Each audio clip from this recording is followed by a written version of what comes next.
ভারতকে ওপরে রাখতেই কখনো বন্ধু হন রোহিত কোহলি, কখনো বা শত্রু। তবে সবকিছুর ঊর্ধ্বে টিম। ওরা টিমের কল্যাণে এক হয়ে মাঠে নামেন। ওরা টিমের জন্যই হাতে হাত রেখে লড়াই করেন। বিরাট কোহলি রোহিত শর্মা দ্বন্দ্ব নিয়ে সোশ্যাল মিডিয়া যেন গরম থেকেছে বেশ কিছুদিন, কিন্তু দ্বন্দ্বের সঠিক কারণ জানা যায়নি। যদিও ব্যক্তিগত দ্বন্দ্ব অত্যন্ত ব্যক্তিগত রেখেই দেশের জন্য আবারও হাতে হাত রেখে ওরা লড়াই করেছেন। ম্যাচের বিশেষ কোনো মুহূর্তে উল্লাসে ওরা একে অন্যের পাশে থেকেছেন, দৌড়ে গিয়ে জড়িয়ে ধরেছেন একে অপরকে। আবার দলের বিপর্যয়ে মন খারাপের শূন্য শহরে একে অন্যকে পূর্ণতা দিয়েছেন।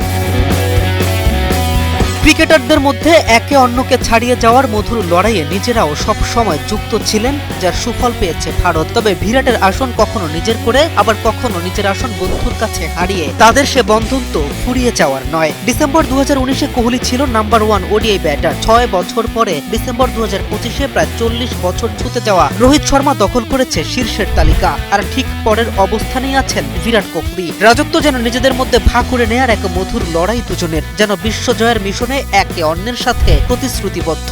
একত্রে জিতেছেন টি-20 বিশ্বকাপ শিরোপা, জিতেছেন চ্যাম্পিয়ন ট্রফি এবং অসংখ্য সিরিজ। যুক্তরাষ্ট্রের 1 নম্বর জিম চেইন গোল্ড জিম এখন আবারও বাংলাদেশে।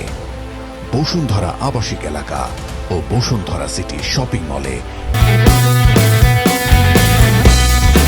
সেই সাথে এই জুটি একত্রে মাঠে থেকে ওয়ানডে ক্রিকেটে রান তুলেছেন ইতিহাসের তৃতীয় সর্বোচ্চ 5619 রান। আন্তর্জাতিক টি-20 ক্রিকেটে আছে 1350 রান। এখনো বিশ্ব ক্রিকেটে ব্যাটারদের র্যাঙ্কিং দখল করে রেখেছেন এই দুই পার্টনার। আন্তর্জাতিক টি-20 থেকে অবসর নিয়েছেন, টেস্ট ক্রিকেটকেও বিদায় বলেছেন কোহলি। এখন দেখার অপেক্ষা একদিনের আন্তর্জাতিক ক্রিকেটে নিজেদেরকে আরো কতদূর নিয়ে যান এই জুটি। কে রাফিন, নিউজ 24।